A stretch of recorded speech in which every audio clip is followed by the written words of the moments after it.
सभी छात्रों को मेरा नमस्कार। मैं अमित तिवारी, हिंदी अध्यापक, आप सबके समक्ष एक हिंदी से संबंधित एक छोटा सा पाठ लेकर प्रस्तुत हूँ। और इस सबसे पहले मैं आपको बता दूँ कि बहुत सारे लोगों ने मेरे पास कई तरीके के मैसेज किए, और जिसमें कि कुछ लोगों ने बोला अव्यय पढ़ा दीजिए, कुछ लोगों ने बोला संधियाँ पढ़ा दीजिए, कुछ लोगों ने बोला रस पढ़ा दीजिए। तो इसमें ऐसा कुछ नहीं है कि मैं कोई भेदभाव परक बात कर रहा हूँ, लेकिन सबसे पहले मैं बता दूँ आपको कि मैं जो भी पढ़ाऊँगा आपको वो ऐसा पढ़ाऊँगा जो यहाँ से समझ में आए आपको। तो पहली कोशिश मेरी यही रहेगी, पहला प्रयास मेरा यही रहेगा कि मैं ऐसा टॉपिक चुनूँ इनमें से जो आपको समझ में आए। तो मैंने आज रस को चुना है। उसके पीछे वजह यह है कि संधियों को मैं उतना अच्छे से अभी नहीं समझा सकता, पर अगर आपको मेरी बातें समझ में आएंगी, मैं डिलीवर कर पाऊँगा यहाँ से आप तक इन सब चीज़ों को, तो फिर मैं और भी टॉपिक लाने के प्रयास में रहूँगा। और रस पढ़ाने में दरअसल मैं बता दूँ आपको, रस की जो भूमिका है, ठीक है, उसके बारे में हम बात करेंगे। कैसे ये उत्पन्न होता है, कैसे आता है, इन सब चीज़ों के बारे में हम बात करेंगे, बहुत अच्छे से बात करेंगे। और मेरा पूरा प्रयास रहेगा कि मैं आपको समझा पाऊँ। अगर कोई त्रुटि लगे, आपको कोई समस्या लगे, किसी प्रकार की कोई व्यवधान, कोई परेशानी कुछ भी हो, या ऐसा कुछ लगे कि वीडियो रिकॉर्डिंग में थोड़ा सा प्रॉब्लम आ रही है या कुछ भी, तो इसके लिए मैं आपको बता दूं कि यहाँ मैं घर पर रिकॉर्डिंग कर रहा हूँ, ना ही कोई स्टूडियो में हूँ ना कहीं। तो इसको लेकर थोड़ा मैनेज करना, चीज़ों को इग्नोर भी किया जाता है, जो आपके काम की चीज़ें हैं वो आप यहाँ से ले सकते हैं, ठीक है। तो आज के टॉपिक को हम शुरू कर रहे हैं। मैं पहले फिर से बता दूं एक बार, जो भी टॉपिक के लिए आपने बोला है, चाहे वो अव्यय हो, चाहे वो संधियाँ हो, ठीक है, किसी प्रकार का कोई टॉपिक हो, मैं आपको सारे टॉपिक पढ़ाऊँगा। यदि आपको आज का ये टॉपिक समझ में आता है तो मैं आगे भी आपको पढ़ाने के प्रयास में रहूँगा। तो आज के टॉपिक को शुरू करते हैं। सबसे पहले हम रस की बात करते हैं। और हाँ, एक और बात, इस वीडियो को पहले समझ लें आप, जो मेरे पास पहले से छात्र पढ़ रहे थे, स्पेशली ये उन्हीं के लिए है, बाकी हर कोई देख सकता है। अगर किसी ने कभी रस को पढ़ा होगा थोड़ा बहुत भी, तो अच्छे से समझ में आएगा। दूसरी बात ये कि आप अगर आपके पास नोट्स हैं तो आप उनको साथ में लेकर बैठें, तो आपको और अच्छे से समझ में आएगा। तो उन नोट्स को भी आप साथ में लेकर बैठ सकते हैं। लॉकडाउन जब तक ख़त्म नहीं होता है, हम अपनी इस पहल को जारी रखेंगे, जैसा आपके समझ में आएगा वैसा। तो शुरू करते हैं आज का वीडियो। तो आज हम बात करने वाले रस की। तो रस के बारे में, जैसा कि आप सब जानते हैं कि रस का शाब्दिक अर्थ आनंद होता है। दरअसल ये आनंद क्यों, कैसे, इस बात को समझने का प्रयास करें। देखिए, ऐसा होता है कि जब भी कभी हमारे अंतर मन से कोई भाव आता है, तो उस भाव से जो भी हम महसूस करते हैं, फील करते हैं, अनुभव करते हैं, वही रस है, उसी को हम रस कहते हैं। फॉर एग्जाम्पल, जैसे यदि किसी कारणवश मेरे अंतर मन से, किसी माहौल से, कैसे भी माहौल से, हो सकता है बहुत गर्मी हो, मेरे दिमाग में बहुत ज़्यादा चीज़ें चल रही हों, तो इन सब चीज़ों को लेकर एक क्रोध आता है। और वो क्रोध जो आया है, उसी उन सब चीज़ों को, बहुत सारी चीज़ें हैं इसके पीछे, अभी मैं धीरे धीरे सारी चीज़ें बात करूँगा। तो इतनी सारी चीज़ें हैं इन सब के चीज़ों के पीछे कि कैसे रस बनता है, कितनी चीज़ें मिलती हैं, कितने एलिमेंट्स होते हैं इसमें, तब जाकर एक रस का निर्माण होता है। तो बहुत सारी चीज़ें हैं, धीरे धीरे चीज़ें क्लियर होंगी, एकदम नहीं, आराम से समझिएगा, थोड़ा सा धैर्य रखिएगा। और ये क्लास बहुत लंबी मैं नहीं करने वाला हूँ, जितना भी समझा सकता हूँ उतनी कोशिश करूँगा। तो सबसे पहले मैं बात करता हूँ रस की बहुत बेसिक जानकारी के बारे में। देखिए, सबसे पहले आप लोग समझ लीजिए कि रस जो है, इसके प्रवर्तक आचार्य भरत मुनि कहे जाते हैं। क्यों कहे जाते हैं? प्रवर्तक का मतलब आप समझते हैं, ये बात मैं पढ़ा चुका हूँ वैसे क्लास में। प्रवर्तक का मतलब होता है जिन्होंने रस के निर्माण में बहुत महत्वपूर्ण भूमिका निभाई। और वो कौन है? आचार्य भरत मुनि। आचार्य भरत मुनि की एक पुस्तक है जिसके बारे में भी आप जानते होंगे, नाट्य शास्त्र। तो नाट्य शास्त्र पुस्तक के माध्यम से उन्होंने बहुत सारी जानकारियाँ दी हैं रस के बारे में, बहुत सारी चीज़ें बताई हैं, बहुत कुछ बताया है। जिसमें कि उनकी एक पंक्ति है जिसको हम लोग रस सूत्र के नाम से जानते हैं। आप सब जानते हैं इस बात को कि रस सूत्र क्या होता है। रस सूत्र का मतलब है जिस प्रकार से रस का निर्माण होता है, उसको लेकर एक छोटा सा सूत्र बनाया है आचार्य भरत मुनि ने, जिसको कहते हैं विभावानुभाव व्यभिचारी संयोगादृशा निष्पत्ति। तो इसका मतलब समझ रहे, विभावानुभाव यानी विभाव और अनुभाव, विभावानुभाव व्यभिचारी संयोगादशा निष्पत्ति, यानी विभाव, अनुभाव और व्यभिचार, व्यभिचारी भाव, जिसको संचारी भाव भी बोलते हैं आप, इन सब के संयोग से ही जो है वो रस की उत्पत्ति होती है। तो इससे हमें एक चीज़ क्लियर होती है। सबसे पहली चीज़ तो ये है कि रस की उत्पत्ति के लिए हमको कितने माध्यम चाहिए, क्या क्या चाहिए। तो इसके लिए अब आपके मन में एक कन्फ्यूजन यहाँ से क्रिएट होगी। मैं बता दूं कि रस के जो अंग माने गए हैं वो 4 माने गए हैं। अभी हमने जिक्र कितने की? विभाव, अनुभाव और व्यभिचारी भाव की। तो अंग 4 और जिक्र हमने 3 की। आचार्य भरत मुनि जी ने जिक्र यानी जो वर्णन किया है रस के बारे में वो सिर्फ 3 का किया है। और आप लोग पढ़ते होंगे, नहीं पढ़ा है तो मैं बता दूं आपको कि रस के जो गुण होते हैं वो 4 होते हैं, सॉरी अंग होते हैं जो, वो 4 होते हैं। अब ये 3 तो मैंने पहले बताया, विभाव, अनुभाव, व्यभिचारी भाव। व्यभिचारी को ही संचारी कहते हैं, इस बात से आप बिल्कुल भी संदेह मत करना, कोई कन्फ्यूजन, कोई भ्रम नहीं होना चाहिए। व्यभिचारी भाव ही संचारी भाव होता है। तो इसको आप संचारी भाव कहें चाहे व्यभिचारी भाव कहें, क्योंकि आचार्य भरत मुनि ने संचारी भाव नहीं कहा है, उन्होंने व्यभिचारी भाव ही कहा है। तो हमको क्या समझना है, पहले जो 3 हमने पढ़े, एक कौन सा? विभाव, एक अनुभाव और एक व्यभिचारी या संचारी भाव। अभी एक बचा है, वो क्या है? अब वो बड़ा महत्वपूर्ण पार्ट है रस का, उसे कहते हैं स्थायी भाव। तो स्थायी भाव जो है वो बहुत महत्वपूर्ण अंग है रस के संबंध में। अब आप कहोगे सर इतना महत्वपूर्ण है तो भरत मुनि ने क्यों नहीं जिक्र किया? तो ये विषय जो है वो यहाँ पर हम जिक्र नहीं कर सकते, इसको प्रॉपर क्लास जब हम लेंगे ऑनलाइन ऑफलाइन तब हम बात करेंगे। लेकिन अभी हम कुछ काम की बातें करते हैं, क्योंकि एग्जामिनर आपसे ये नहीं पूछेगा कि व्यभिचारी भाव में, सॉरी रस के अंग में अगर स्थायी भाव इतना ही महत्वपूर्ण था तो आचार्य भरत मुनि ने उसको क्यों शामिल नहीं किया। तो ये एक विश्लेषणात्मक क्वेश्चन है जो हमारी सामान्य परीक्षाओं में नहीं पूछा जाता है, ठीक है। तो इसके लिए सबसे पहले अब मेरी बात सुनिए, रस के हमें कितने अंग मिले? 4। स्थायी भाव, एक स्थायी भाव, उसके बाद विभाव, अनुभाव और व्यभिचारी भाव, ये 4 अंग मिले। अब 4 अंगों पर ही सारी कहानी रस की चलेगी। तो इस बात को बहुत ध्यान से समझिएगा। थोड़ा देखिए, एक चीज़ होती है, आपको मैं पहले ही बता दूं कि किसी भी चीज़ को समझने के लिए हमको रिलेशंस उसके समझने ज़रूरी हैं, उसके संबंध समझने ज़रूरी हैं। तो रस को समझने के लिए सबसे पहले जो उसके 4 अंग हैं, क्योंकि आप जानते हो हमारा शरीर जो है वो 5 तत्वों से बना है, पंच तत्व बोलते हैं जिसको। तो ये 5 तत्व जो हैं वो मिलकर ही तो शरीर को बनाते हैं। तो ऐसे ही जो रस है, इस रस में जो चार अंग हैं, वो 4 अंग ही मिलाकर एक रस का निर्माण करते हैं। और रस कुछ है नहीं, आप समझ लीजिए, भाव को रस नहीं कहते हैं, इस बात को आप ध्यान रखें। रस जो होता है वो भाव रस का आधार होता है, ना कि भाव को रस कहते। किसी भी रस का आधार उसका भाव होता है। अब आधार का मतलब समझ पा रहे हैं आप? यानी जो भी रस टिका है ना, वो उस भाव पर टिका है। जो रस टिका है वो उस भाव पर टिका है, उस पर वो अडिग है। अगर वो भाव नहीं होता तो रस नहीं आता। इस बात को आप समझ लीजिए।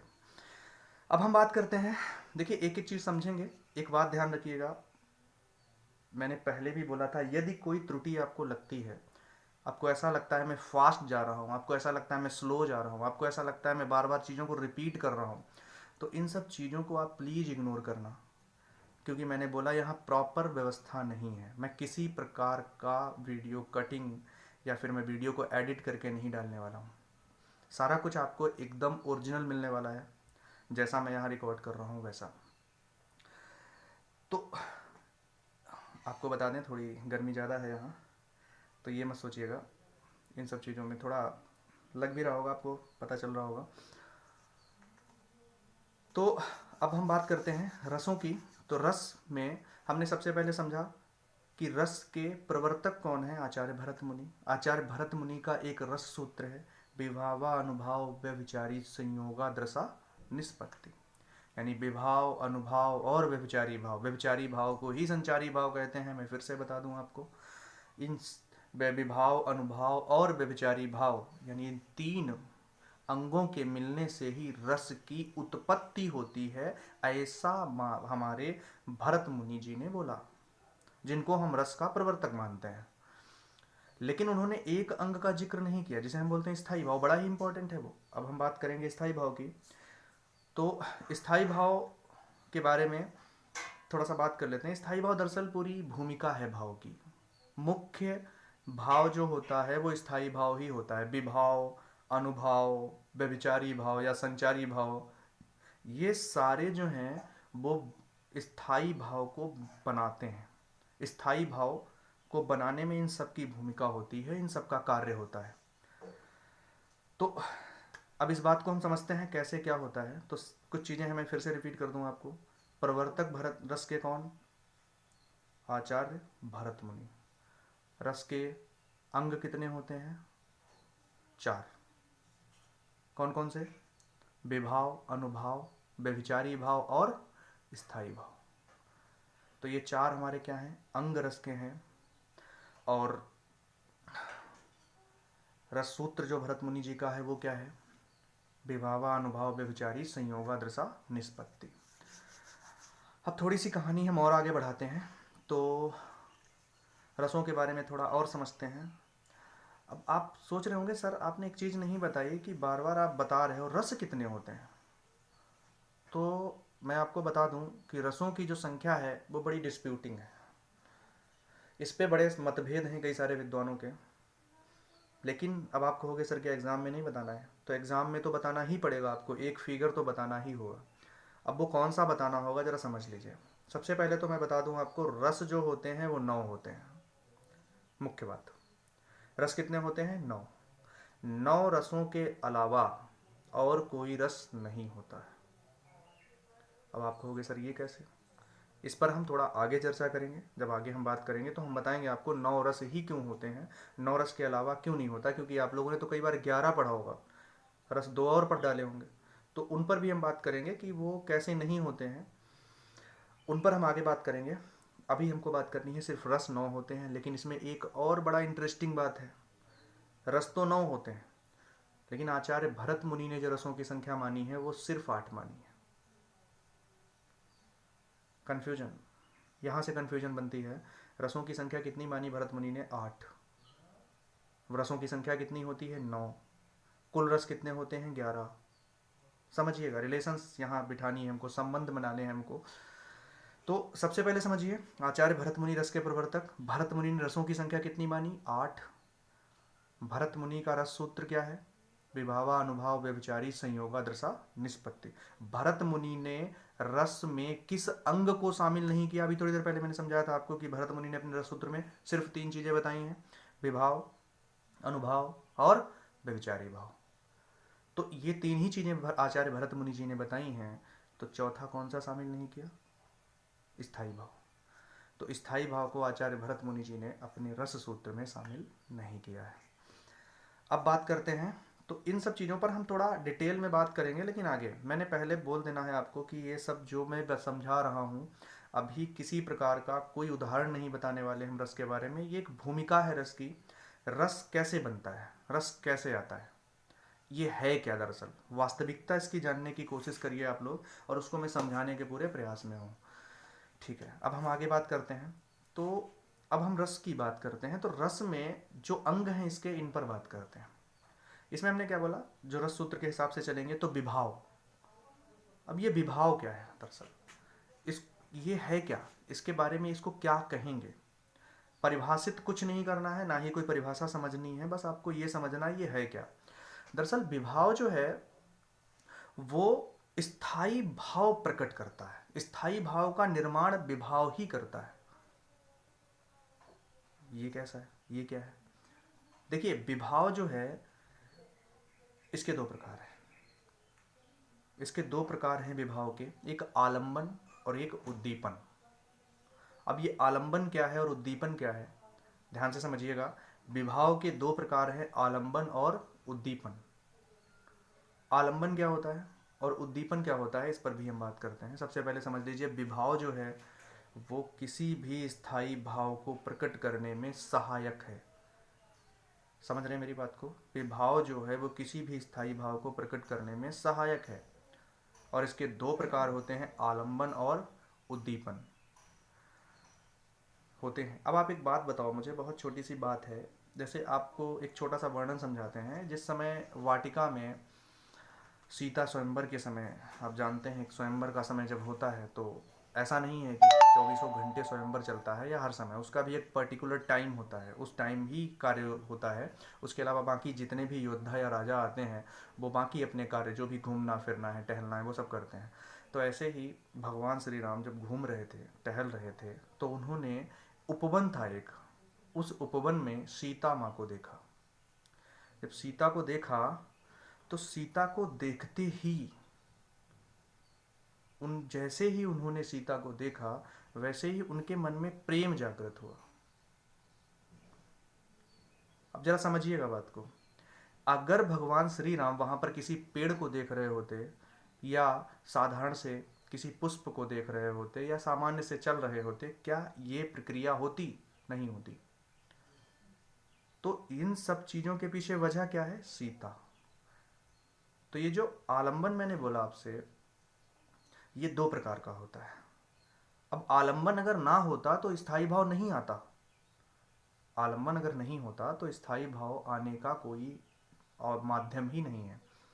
आलंबन आया, स्थायी भाव आया। एक बात बताइए मुझे, आप सामान्य से जा रहे हो और एक बड़ा कट्टर दुश्मन आपका कोई है, और जो अचानक से आपको रास्ते में दिख जाता है, आपके मन में एकदम क्रोध आता है।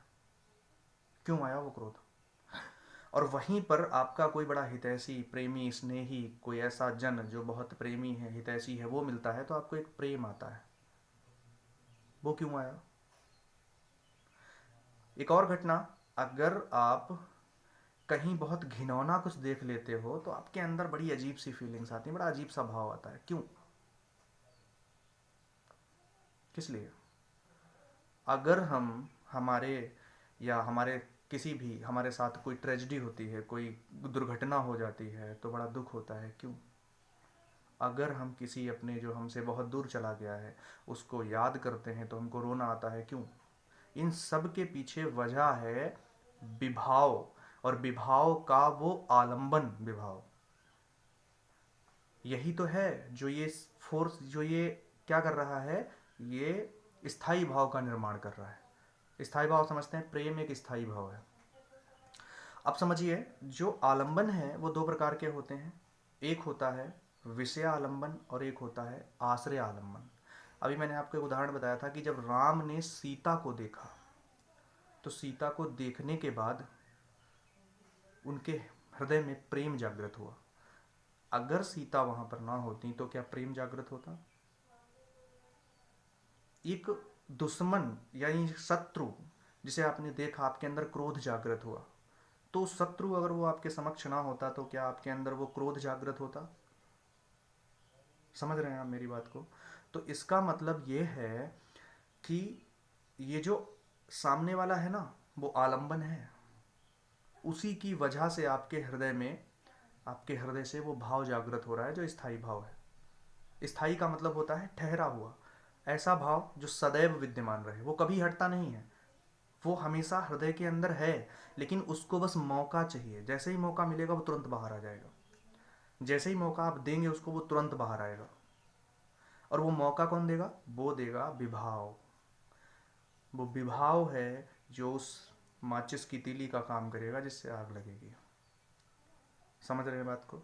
तो विभाव के दो प्रकार, एक आश्रय, विभाव के दो प्रकार, आलंबन और उद्दीपन। अब आलंबन को पहले समझ लें तो आलंबन के दो प्रकार कौन कौन से? एक विषय आलंबन और एक आश्रय आलंबन। आश्रय का मतलब होता है स्थान देना। तो आप मुझे एक बात बताइए, अगर भगवान राम ने सीता को देखा, मैं राम की बात करता हूं, तो प्रेम तो राम के अंदर जागृत हुआ, तो आश्रय किसने दिया? भगवान राम ने। किसको? स्थायी भाव को। आश्रय तो उनके अंदर है। विषय क्या था? विषय क्या था? विषय थी सीता। बात समझ रहे हैं? यानी विषय आलंबन कौन? सीता। आश्रय आलंबन कौन? भगवान राम। यदि मैं हूँ, मेरे सामने मेरा कोई शत्रु दिख जाता है तो मुझे क्रोध आने लगता है। तो वो क्रोध मुझे क्यों आया? क्योंकि मुझे शत्रु दिखा। विषय क्या था उस क्रोध के आने का? विषय था वो शत्रु। तो विषय आलंबन कौन? शत्रु। और आश्रय किसके अंदर वो क्रोध आया, यानी मैं। तो आश्रय आलंबन कौन? मैं। इतनी बात समझ में आई? अब सुनिए आगे। मैंने आपको विभाव के दो प्रकार बताए हैं, एक आलंबन और एक उद्दीपन। तो विभाव ये भी चल रहा है अभी। ये जो हमारे अंदर स्थायी भाव रहता है, इसको बाहर करने का काम जो करता है वो विभाव करता है। और विभाव में दो प्रकार होते हैं, एक होता है आलंबन और एक होता है उद्दीपन। तो आलंबन को हमने समझा दिया आपको कि आलंबन कैसे स्थायी भाव को बाहर करता है, कैसे मदद करता है स्थायी भाव को बाहर लाने में। एक चीज़ की मैं त्रुटि सुधारना चाहता हूँ। मैंने जो आपको शुरुआत में बोला है स्थायी भाव का निर्माण, तो स्थायी भाव का कभी निर्माण नहीं होता है, वो सदैव विद्यमान रहता है हृदय के अंदर। उसका कोई निर्माण नहीं होता। उसका मतलब थोड़ा सा उसको उसका निर्माण नहीं, बल्कि उसको फोर्स, उसको बाहर लाया जाता है। अब एक काम तो वो करेगा जो बाहर लाएगा, और एक काम वो करेगा, देखा होगा आपने, एक काम वो करेगा जो बड़ा फोर्स करेगा, उसको और तीव्र बनाएगा और गति देगा, वो भी तो बाहर ला रहा है। समझिएगा एक बात को। एक तो भगवान राम ने सीता को देखा तो उनके अंदर प्रेम जागृत हुआ। इस प्रेम को तीव्रता कौन दे रहा है? इस प्रेम को तीव्र और गति और फास्ट और कौन बना रहा है? वहां का माहौल। माहौल का मतलब समझ रहे हैं? जैसे आप कहीं जा रहे हो, आपको दुश्मन दिखता है, बड़ा ठंडा मौसम है, तो लगेगा आपको उतनी गुस्सा नहीं आएगी।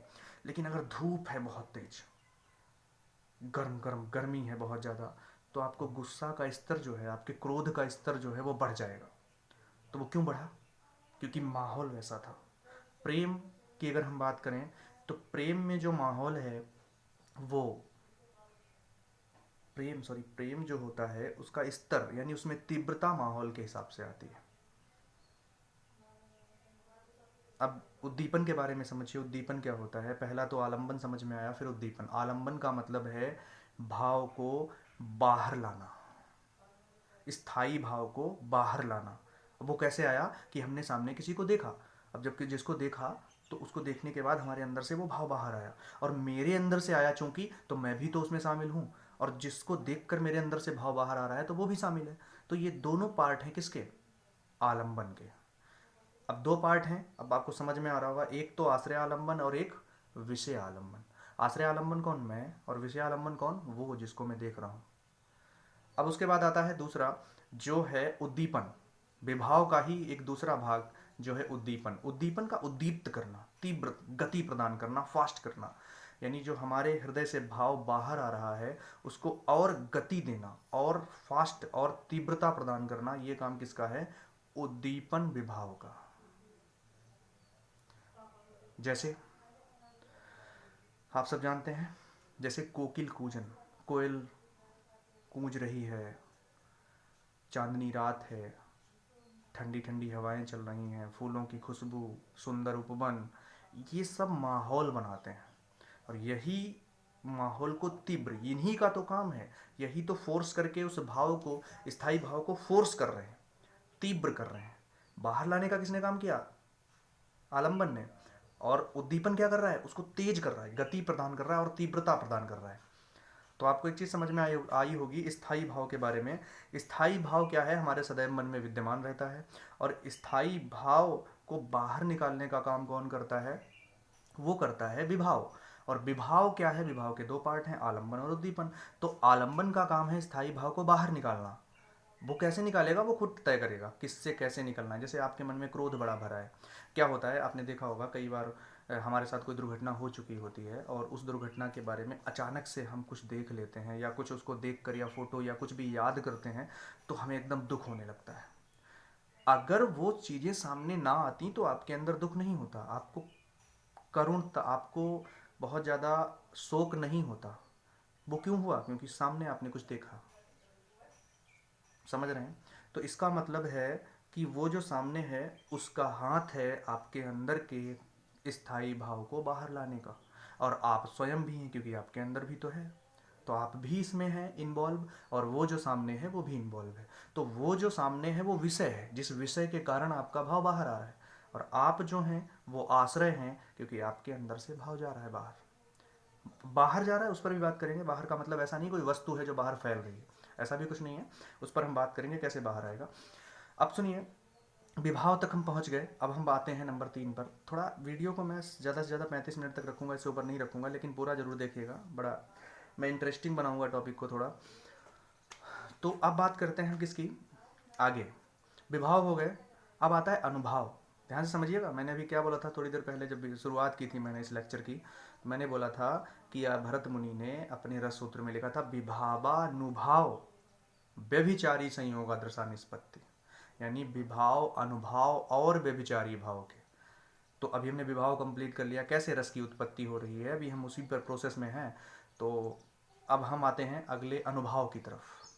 अनुभाव क्या है? अनुभाव दरअसल जिस भाव की वजह से हमारे शरीर में क्रियाएं, चेष्टाएं होने लगती हैं, वो होता है अनुभाव। अब चेष्टाएं क्या है? अब आप एक बात बताइए, सामान्य सी बात है, मैं अगर मेरे सामने कोई मेरा शत्रु आता है तो वो शत्रु वजह है मेरे अंदर क्रोध आने की, है या नहीं है? तो उस शत्रु के आने से मेरे हृदय में क्रोध आया, तो मैं तो हूँ ही, वजह तो हम तो हैं ही, क्योंकि मेरे अंदर से भाव उत्पन्न हो रहा है, लेकिन वो सामने जो शत्रु है वो भी उसका कारण है। अब जब वो सामने है और मेरे अंदर से भाव बाहर आ रहा है, तो भाव ऐसा तो है नहीं कोई वस्तु जो फैलेगी चारों तरफ। भाव से हमारे शरीर में क्रियाएं, चेष्टाएं होना शुरू होंगी, हम क्रिया प्रतिक्रिया करना शुरू करेंगे, बस वही है अनुभाव।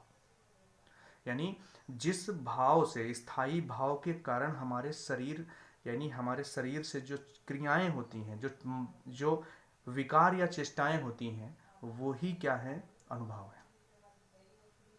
इसकी कोई गिनती नहीं है, बहुत सारी शारीरिक चेष्टाएं होती हैं जो एक सामान्य तौर पर मनुष्य के अंदर होती हैं, वो चाहे क्रोध में हो, चाहे वो हास्य में हो। आपने देखा होगा एक जोकर को कितनी चेष्टाएं वो करता है, तरह तरह की हंसी बताता है, चाहे वो करुण में हो, चाहे वो रौद्र में हो, चाहे वो उत्साह में हो, किसी में भी हो, उसमें सब में कहीं ना कहीं चेष्टाएं होती हैं। आप मुझे एक बात खुद बता सकते हैं कि अगर आप गुस्से में हैं तो आप अपने गुस्से में सामान्य जैसे रहते हैं, वैसे रहने पर सामने वाले को नहीं पता चलेगा कि आप क्रोध में हैं।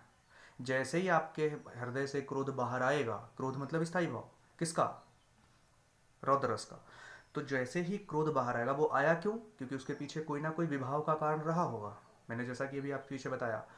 तो जैसे ही वो बाहर आएगा, तो बाहर आते ही आपके शरीर में चेष्टाएं होना शुरू हो जाएंगी, शरीर से क्रिया प्रतिक्रिया होना शुरू हो जाएगी। वो क्रियाएं प्रतिक्रियाएं दो प्रकार की होंगी, ध्यान से समझिएगा। यानी पहले तो मेरे अंदर जो हृदय में जो भाव विद्यमान था, स्थायी भाव जो हमेशा रहता है, स्थायी का मतलब हमेशा, तो हमेशा जो भाव रहता है वो, उसको निकालने का काम विभाव ने किया। वो जैसे ही विभाव ने उसको निकाला, उसको निकालते ही, यानी उसको बाहर लाने के बाद, क्योंकि बाहर लाएगा तो कुछ ना कुछ तो क्रियाएं होंगी, और वो जो क्रियाएं हुई उस भाव के कारण, उस स्थायी भाव के कारण जो क्रिया प्रतिक्रिया हुई, यानी जो शारीरिक चेष्टाएं हुई, क्योंकि क्रिया प्रतिक्रिया का मतलब ऐसा तो है नहीं कि आपके अंदर भाव आया और बारिश होने लगी, तो ये कोई क्रिया प्रतिक्रिया नहीं है। क्रिया प्रतिक्रिया का मतलब है आपके शरीर से चेष्टाएं होने लगना। तो जो आपके शरीर से शारीरिक चेष्टाएं होने लगेंगी, बस वही अनुभव है। इतनी बात समझ में आ गई? अब शारीरिक चेष्टाएं जरा ध्यान से समझिएगा। शारीरिक चेष्टाएं जो होती हैं वो दो प्रकार की होती हैं, इस बात को बहुत ध्यान से समझिएगा। शारीरिक चेष्टाएं दो प्रकार की होती हैं। एक वो होती है जिसे हम अपनी स्वयं की इच्छा से करते हैं, हम अपनी इच्छा से जो करेंगे, एक वो होगी, और एक वो होगी जिसे हम रोक भी नहीं सकते। वो हमारी इच्छा पर डिपेंड नहीं है, उसको हमारे बस में नहीं है, वो हम उसको रोक ही नहीं सकते, वो हमारे वश में नहीं है। तो इसका मतलब समझिए, इसका मतलब अनुभाव जो है, जो बाहर आकर शारीरिक चेष्टाएं करने का प्रयत्न कर रहा है, वो चेष्टाएं हमारी दो प्रकार की हैं। कौन कौन सी? एक वो जो हमारे वश में नहीं है, और एक वो जिनको हम अपनी जानकारी के अनुसार कर रहे हैं, अपनी मर्जी से कर रहे हैं। ये दो प्रकार की हैं, इसीलिए अनुभाव के दो प्रकार बताए गए हैं, एक सात्विक और एक कायिक। सात्विक और कायिक कितने प्रकार हैं? दो। अनुभव के कितने प्रकार हैं? दो, सात्विक और कायिक। सबसे पहले समझिए, रस से कि रस के प्रवर्तक कौन? आचार्य भरत मुनि। रस के अंग कितने? 4। कौन कौन से? विभाव, अनुभाव, व्यभिचारी भाव और स्थायी भाव। तो विभाव के बारे में हम चर्चा कर चुके। विभाव के कितने प्रकार? 2, आलंबन और उद्दीपन। आलंबन कितने? 2 प्रकार के, आश्रय आलंबन और विषय आलंबन, राम और सीता वाला याद करिए। और उसके बाद विषय आलंबन, आश्रय आलंबन ये, और उसके बाद आता है उद्दीपन। उद्दीपन का मतलब तीव्र करना, समझ रहे हैं ना? रमणीय स्थान, रमणीय उद्यान, कोई बहुत सुंदर उपवन है, कोई बहुत अच्छी अच्छी खुशबू, सौंधी सौंधी खुशबू आ रही है, बहुत तेज बादल हैं, काले घने रात की चांदनी, ये सब ये क्या है? ये जो है वो है उद्दीपन विभाव। इसके बाद आता है, विभाव के बाद आता है अनुभाव, जिस पर हम अभी चर्चा कर रहे हैं। अनुभाव जो होता है वो शारीरिक चेष्टाएं होती हैं, क्योंकि भाव जब हमारे शरीर के अंदर आएगा तो कोई ना कोई तो शारीरिक चेष्टा होगी। तो वो शारीरिक चेष्टाएं जो हैं वो अनुभाव होती हैं। और शारीरिक चेष्टाएं भी 2 प्रकार की होती हैं। एक वो होती है जो हमारी इच्छा से होती है, और एक वो होती है जिसको हमारे वश में नहीं होती है। तो जो हमारी इच्छा से होती है उसको हम कायिक अनुभाव कहते हैं, और जो हमारी वश में, जो हमारे वश में नहीं है, यानी हमारी इच्छा से विरुद्ध हैं, जिनको हम अनैच्छिक या फिर सात्विक अनुभाव कहते हैं। तो अनुभाव कितने प्रकार के? 2, एक कायिक और एक सात्विक। कायिक कौन सा? जो हमारे वश में है, हमारी इच्छा से होता है, वो कायिक अनुभाव। और वो जो हमारे वश में नहीं है, जो हमारे कंट्रोल में नहीं है, वो क्या है? वो सात्विक अनुभाव है। इतना समझ में आ गया? अब हम बात करते हैं कौन कंट्रोल में है और कौन कंट्रोल में नहीं है, कौन हमारे वश में होता है, कौन सी इच्छा हमारे वश में है, इच्छाएं किस, कौन सा भाव, यानी सॉरी, कौन सी शारीरिक चेष्टाएं हमारी इच्छाओं से होती हैं और कौन सी हमारी इच्छाओं से नहीं होती हैं। तो सबसे पहले समझ लीजिए, जैसे आप किसी को गले लगाते हो, वो आपके वश में है। अचानक से अपने बालों को इस तरीके से रूंधने लगना, गुस्से में आकर लोग पकड़कर बाल हिलाते हैं, वो हमारे वश में है। कई बार हम फ़ोन उठाकर, टीवी उठाकर तोड़कर फेंक देते हैं, वो हमारे वश में है। तो ये सब जो हमारे वश में है, यानी हम अपनी इच्छा से कर रहे हैं, इनको हम कहते हैं कायिक। काया, शरीर की काया से, यानी कायिक, इसका मतलब है ये कायिक अनुभव है। ऐसा अनुभव जिसको हम अपनी इच्छा से करते हैं। कई बार लोग अपना सर दीवार से मार देते हैं गुस्से से, वो क्या है? कायिक। वो आपने अपने होशो हवास में किया है। एक होता है सात्विक। अब ये सात्विक क्या है? अभी मैंने थोड़ी देर पहले आपसे बोला था कि अनुभव की कोई संख्या नहीं है, लेकिन विद्वानों ने सात्विक अनुभव के कुछ भाग बताए हैं, कुछ संख्याएं बताई हैं। तो सात्विक अनुभव की अगर हम विद्वानों के अनुसार बताएं तो 8 भाग होते हैं, 8 प्रकार के सात्विक अनुभव होते हैं। सात्विक का मतलब पहले समझ लीजिए, वे अनुभव जो हमारे वश में नहीं हैं, यानी हमारी इच्छाओं के विरुद्ध हैं। हम इच्छाओं से, विरुद्ध का मतलब समझिएगा कि उनको हम अपनी इच्छाओं से रोक नहीं सकते और अपनी इच्छाओं से कर नहीं सकते। तो उनको हम क्या कहते हैं? उनको हम कहते हैं सात्विक अनुभव। तो सात्विक अनुभवों की संख्या 8 है। अब वो कौन कौन से हैं जरा समझिएगा, ध्यान से समझिएगा। मैं यहाँ पर इस तरीके से समझा रहा हूँ। सबसे पहला स्तंभ, दूसरा रोमांच, तीसरा वैवर्ण, चौथा स्वरभंग, ध्यान से समझिएगा, पांचवा प्रलय, छठा अश्रु, सातवां कंपन, और 8वां स्वेद। स्वेद का मतलब समझते हैं? स्वेद का मतलब पसीना। एक एक करके समझाता हूँ मैं आपको क्या होता है ये। तो अब सुनिए ध्यान से। सबसे पहले हम बात करते हैं स्तंभ की। स्तंभ का मतलब समझते हैं आप? खंबा। खंबा होता है स्तंभ का मतलब। स्तंभ का मतलब है एक खंबे के समान रह जाना। कई बार आपने देखा होगा सन्न बोलते नहीं, जिसको सन्न रह जाना। तो जब कभी भी कोई ऐसी घटना सुनना या कुछ ऐसा खुशी, कई बार देखिए ये दोनों स्थितियों में होता है। कभी हम कई बार बहुत दुखद घटना सुनते हैं, तब भी हम एक स्तंभ बन जाते हैं, एकदम खंबे के समान। कोई इसमें किस प्रकार की चेतना नहीं ऐसा लगता हो। उसके अलावा दूसरी घटना होती है जब अत्यंत खुशी होती है, जब बहुत ज़्यादा खुशी होती है, तब भी हम स्तंभ की तरह रह जाते हैं, और हमारे ऐसा लगता है जैसे शरीर में कोई चेतना ना रह गई हो, पलकें नहीं हिलना, एकदम चारों तरफ से, चारों ऐसा लगता है शरीर हिल नहीं रहा है, उसको हम बोलते हैं स्तंभ। और वो हमारे वश में नहीं है, वो स्वतः होता है। उसको ऐसा नहीं आप अपने कर सकते हैं, आप ऐसा नहीं है कि अपनी इच्छाओं से करें, ऐसा नहीं है, वो आपके वश में ही नहीं है, वो अपनी इच्छाओं से ही होगा। अगला आता है जिसे हम कहते हैं रोमांच। रोमांच का मतलब होता है रोंगटे खड़े होना, रुएं खड़े हो जाना।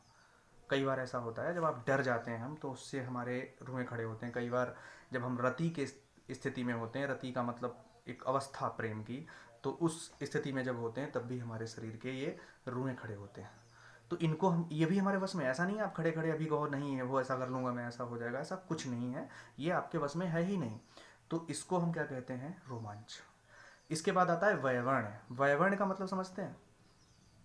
वैवर्ण का मतलब होता है जब हमारे मुख से वर्णों का उच्चारण टूटने लगे, जब हम अपने मुख से वर्णों के उच्चारण को तोड़ने लगे, तोड़ने लगे नहीं मतलब टूटने लगे, हमारे बस में नहीं है वो, तो हम उसको, वो हमसे टूट रहा है। कई बार आपने एक शाहरुख खान का डायलॉग बड़ा सुना होगा, किरण वाला, तो उससे क्या होता है, वो वैवर्ण की अवस्था है। कई बार ऐसी स्थितियां आती हैं जब आप के वश में वो नहीं होता है और आप बोलते समय हकलाने लगते हो, ऐसे करके बोलते हो। कई बार ऐसा होता है। ऐसी स्थितियां कई बार डर में भी आती हैं, कई बार प्रेम में भी होती हैं, तो कई बार क्रोध में भी होती हैं। तो वो अलग अलग अपना विषय है, कब कहाँ पर क्या होता है उस पर हम आगे चर्चा करेंगे, अभी नहीं। उसके बाद बात आती है अश्रु की।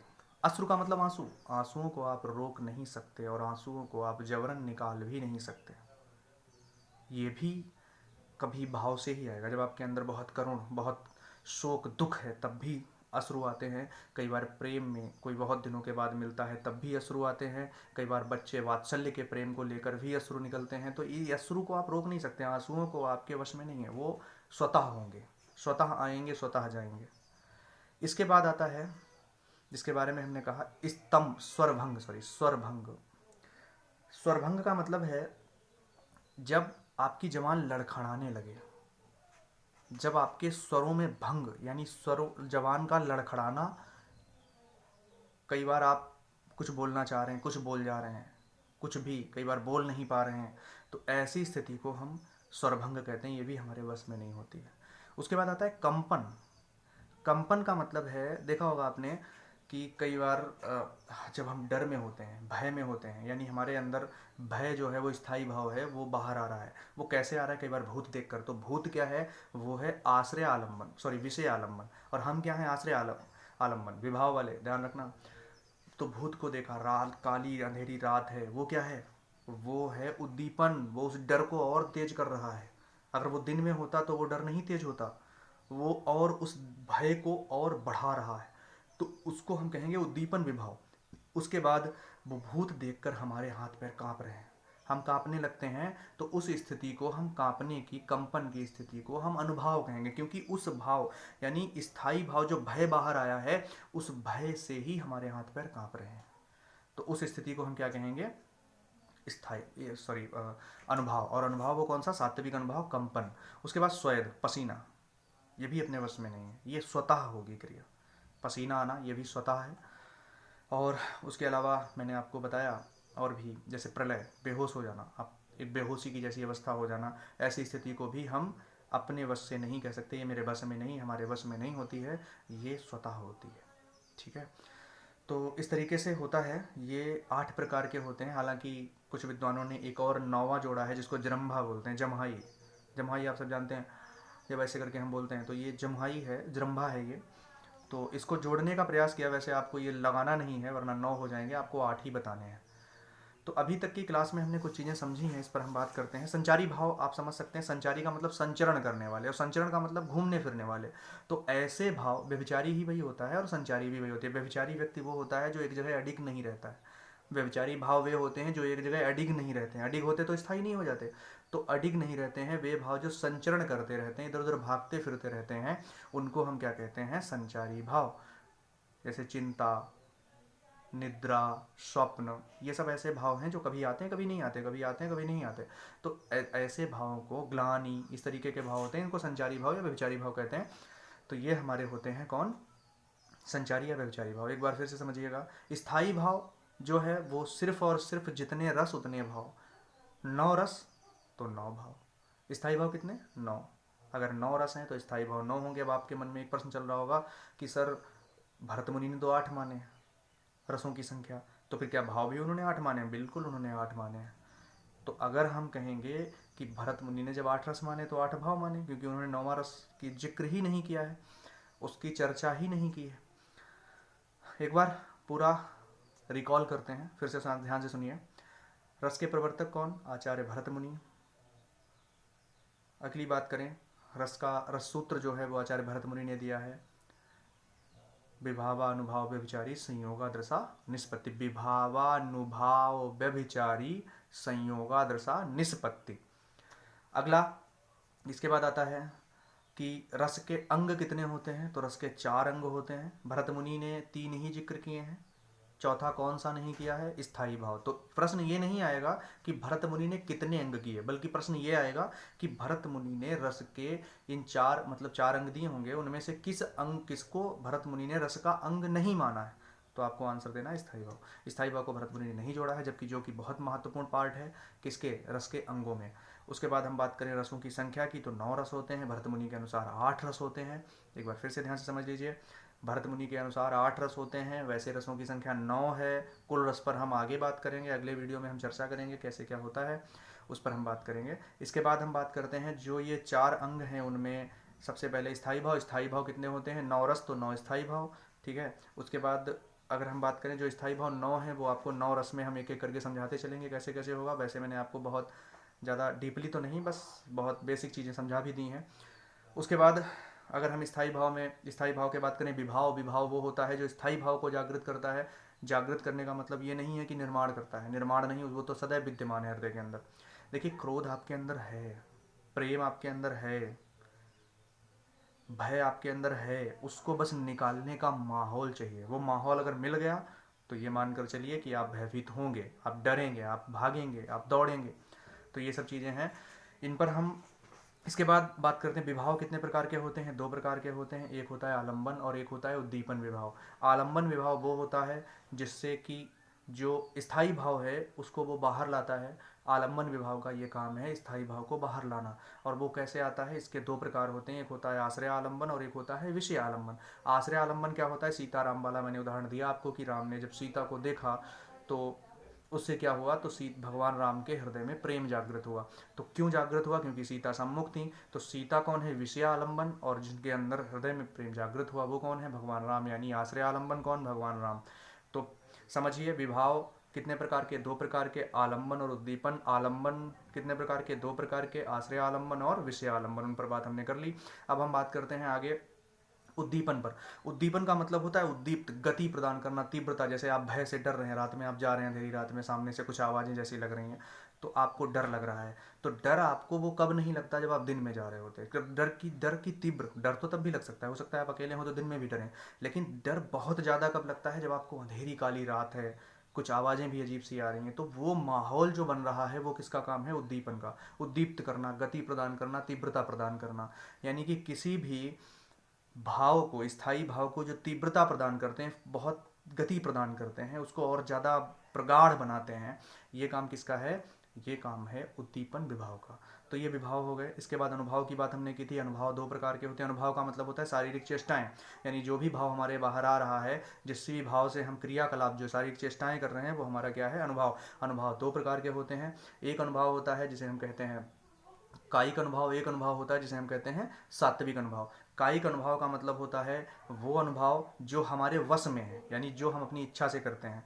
जैसा कि मैंने आपको बताया, आपको सामने शेर दिख जाए, डरेंगे दोनों, एक बेहोश हो जाएगा और एक भाग जाएगा। तो जो बेहोश हो रहा है उसको सात्विक अनुभव है, यानी कि वो उसके वश में नहीं था, वो वरना छोड़ता थोड़ी ना शेर को अपने सामने, शेर के सामने अपने आप को। जो एक दूसरा जो भाग रहा है वो अपनी इच्छा से भाग रहा है, उसको पता है पूरे होशो हवास में भाग रहा है, तो वो क्या कर रहा है? वो डर के मारे भाग रहा है, और उसके अंदर जो शारीरिक चेष्टाएं हुई उसको हम कायिक अनुभव कहेंगे। तो कायिक अनुभव वो होता है जो अपनी इच्छा से होता है। सात्विक अनुभव वो होता है जो हमारे वश में नहीं होता, इच्छा में नहीं होता। सात्विक अनुभव हमारे 8 प्रकार के होते हैं। 8 होते हैं जिनके बारे में मैंने पहले ही चर्चा की है। उन 8 के बारे में हम बात करेंगे। और सारा कुछ मैं यहाँ से बता नहीं सकता, बोर्ड होता तो मैं इसको समझा भी देता। उसके बाद हम बात करें अगला, जिसकी संचारी भाव। संचारी भाव के बारे में वैसे मैं आपको बता दूं 33 होते हैं संचारी भाव। रस के माध्यम से मैं समझा दूं इसको, रस में संचारी भावों की संख्या 33 मानी गई है। लेकिन संचारी भाव की वास्तविक परिभाषा ये है कि वे भाव जो हमारे हृदय में आते हैं और चले जाते हैं, कुछ पल ठहरते हैं। स्थायी भाव और संचारी भाव में बहुत बेसिक अंतर है, बहुत सिंपल सा अंतर है। स्थायी भाव वो है जो सदैव है हृदय में, लेकिन देखिए ग्लानि हमेशा नहीं रहती है। ग्लानि कभी समय के साथ आई और चली गई, समझ रहे हैं आप? शंका हमेशा नहीं रहती, शंका कभी आती है और कभी चली जाती है, लेकिन क्रोध हमेशा रहता है, भय हमेशा रहता है, प्रेम हमेशा रहता है, उत्साह हमेशा रहता है, ठीक है, वात्सल्य हमेशा रहता है, ये सारे हमारे हृदय में हमेशा बने रहते हैं। तो संचारी भाव कितने होते हैं? 33। ऐसे भाव जो हमारे मन में संचरण करते हैं और चले जाते हैं, उनका विचरण करना काम है, वो कुछ समय के लिए रुकते हैं और फिर चले जाते हैं, इनको हम संचारी भाव कहते हैं। ये हमारे रस के अंग हो गए 4। ठीक है, अब आगे की कहानी मैं आपको आगे वीडियो में बनाऊंगा, वैसे भी बहुत लंबा वीडियो हो गया है तो, और आगे की वीडियो जैसा आपका रिस्पांस रहेगा वैसे मैं आगे वीडियो बनाऊंगा। और थोड़ा अच्छा, आज पहला वीडियो था, थोड़ा सा मुझे लगा फंबलिंग वगैरह भी हुई होगी, तो बाकी की बातें मैं आगे करता हूँ। पढ़ते रहिए, किताब सामने रखकर, जो आपकी कॉपी जो नोट्स हैं उसको आप सामने रखकर अगर पढ़ेंगे तो आपको और मज़ा आएगा पढ़ने में, ठीक है, और अच्छा लगेगा। अगली बार मैं थोड़ा और इंटरेस्ट आपके अंदर पैदा करूँगा, मेरा ये प्रयास रहेगा। बाकी बातें मैं आगे करता हूँ, ठीक है, धन्यवाद, थैंक यू।